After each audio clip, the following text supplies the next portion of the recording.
We are joyful at the creation of life.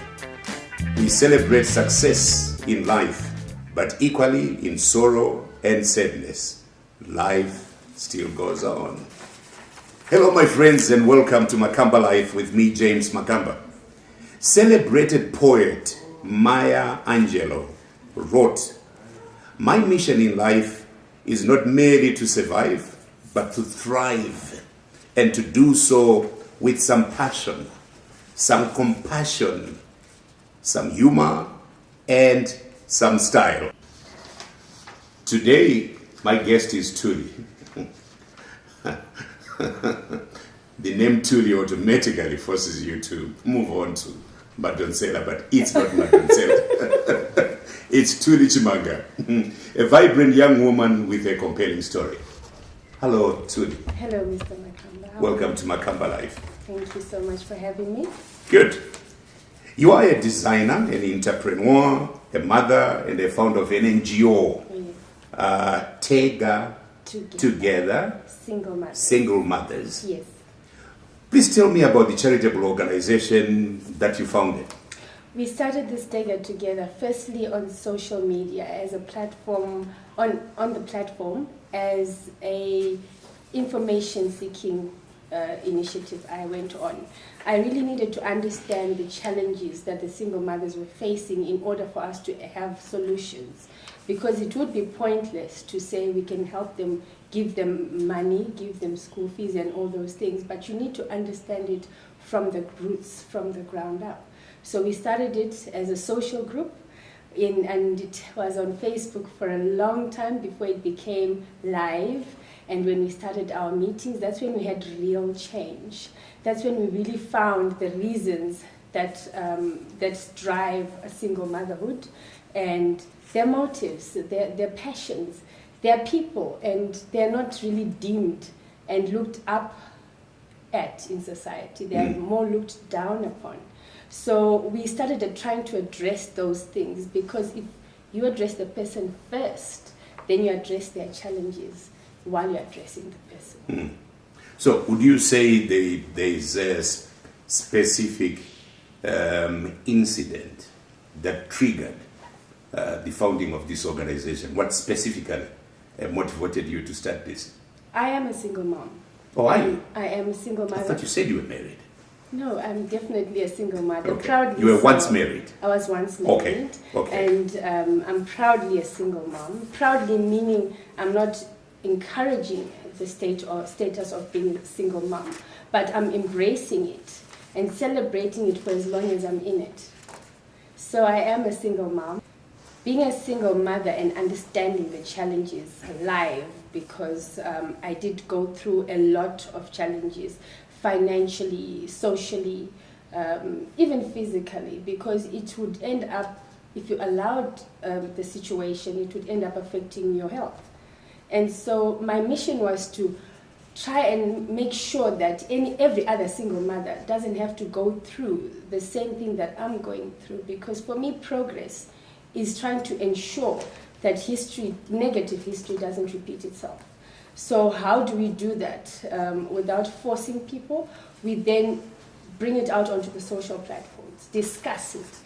In discussing it, we're sensitizing those who are unaware of the challenges. At the same time, reminding those that are in the challenges that they are not alone. So we bring them together, and then we hopefully come together and find solutions. So I was lucky to have a few other single mothers who understood where I was coming from. Our passion, our vision is to make sure that no child of a single mother goes hungry, does not go to school, and is unloved. Already they have, and they would feel like they're losing out on one part of the parenting team. So what we don't want them to feel is them believing or thinking that they're second-class citizens simply because they have one parent. At the same time, making sure or ensuring that the single mothers themselves don't feel like second-class citizens. Society is harsh when it comes to single parenting, and single motherhood especially. We are viewed more like the second-class citizen. It doesn't matter which community you are in, but you are seen as a threat or as a lower level individual. And that's what we need them to change. We need them to realize their worth so that they may be capable to bring up the children that God gave them. Mm-hmm. Yes. Do you believe you had, when you look back now, Yes. do you wish you had tackled the issue of your divorce differently, or you believe you had adequate advice, or as you go through events now, are there certain aspects of the divorce negotiation you wish you would have tackled differently? Not exactly, not entirely. I am thankful that the driving force for once you become a mother, that your driving force becomes making sure your children are well and they're well-rounded individuals. Now, when I became a victim of domestic violence, it didn't make sense for me to stay, because what am I teaching my son and what am I teaching my daughter? Am I teaching my son that it's fine to hit on women and I will stay because it is the status quo, it's the way it is? Am I teaching my daughter that she should look forward to this kind of treatment? So my reasoning was my children.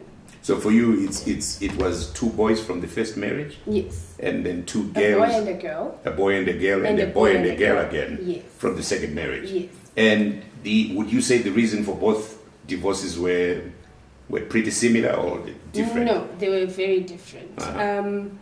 In hindsight, the second marriage could have been handled better. I think it was a lack of maturity on both parties that led to the demise of the marriage. We could have handled a lot of our marital issues a lot better than we did. So you think age plays...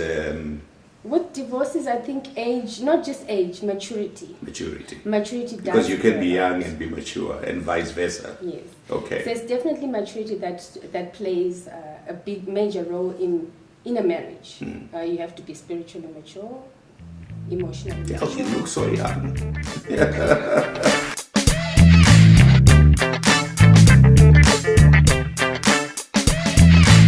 Tell me about your leap into business. And your brand name, Thuli Clothing. Thuli Couture. Thuli Couture. Thuli Couture. Now, Thuli Couture was born from childhood but not nurtured. I would play with, we had Palenta maize meal bags. They were a really hard plastic. I would make clothes in any plastic that I could find, because plastic was more durable than the newspaper. So I would make things Palenta. Palenta. Not Ngwere. Not Ngwere. Everybody salsa. Palenta. It was the favorite at the house. Okay. So it started then, and then I had Sister Yulita who nurtured it for me in high school. She nurtured it.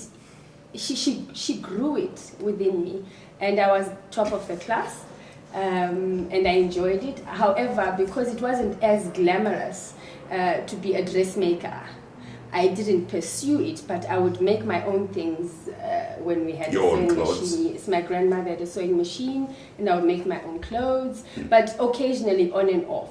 Until I sat down, and I think it was more out of necessity that made me sit down and start sitting at the machine again. And when I started sitting at the machine, I liked the designing and the cutting more than I did the stitching. So then I focused on that. Okay. And when I focused on that, that's when I realized I'd been missing out a lot on the passion that was in me from the beginning. So I then started to groom it, to grow it, and I enrolled in classes just to refresh, because it'd been a while. And boom, we started. Wow. So I am a proud owner of industrial sewing machines and all other equipment now. I'm building it as we go. Okay. We are going to come out of the couture, not come out, but have the corporate way also join the couture business. We've done the runway at Africa Day fashion shows in Africa. And so we're looking forward to be showcasing at a lot of fashion shows. So are they big-time designers that you admire? or that inspire you? Yes, Stella McCartney is especially one of the biggest people that inspire me. She's different and she's not limited. And I like David Tlale's work, and that's on the African continent. And I especially love my work.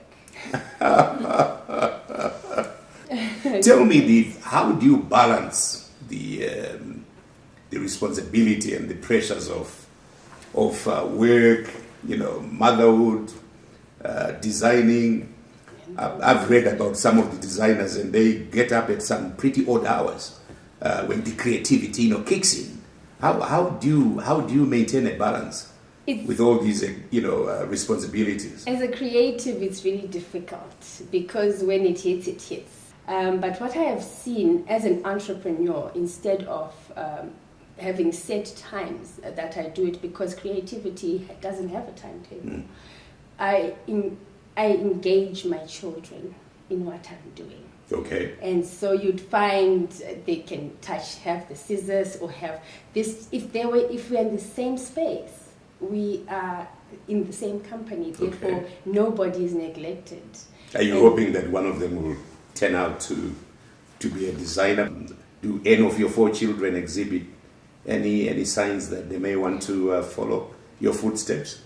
All of them, they all of them have a thing, but 2, the girls stand out. The girls stand out. And what are their ages? Boys, my son is turning 22. Wow, man. That's my eldest. Looking for the cameraman. My Jeez, do you nine. believe that? 22-year-old. God. My narrange, my. So you have eldest, 22? 18. 18? 8. He turned 8 last week, and a 3-year-old. Okay, and you're still hoping to get married again? I'm still looking forward to it. I think this time I'm waiting for God to drop him down from the heavens. I'm sure he will drop down. But part of what we try and do on Makamba Life is to for people watching, especially young people, to see if they can get some inspiration, learn from people who have done things that they are trying to do. What would you say is the greatest lesson that you have learned so far, which you can share and which some of our viewers watching today, they can learn from you? God first. God first. God first, and just do it. Just do it. Just do it. Don't let anyone tell you no. Don't let anything discourage you. Just do it. The minute you start doing it, it started and it's done. The minute you start, you are ready. So just do it. God first, and just do it. God first, and just do it. Thuli, thank you very much for coming. Thank you so much. And sharing your experience with us on Makamba Life.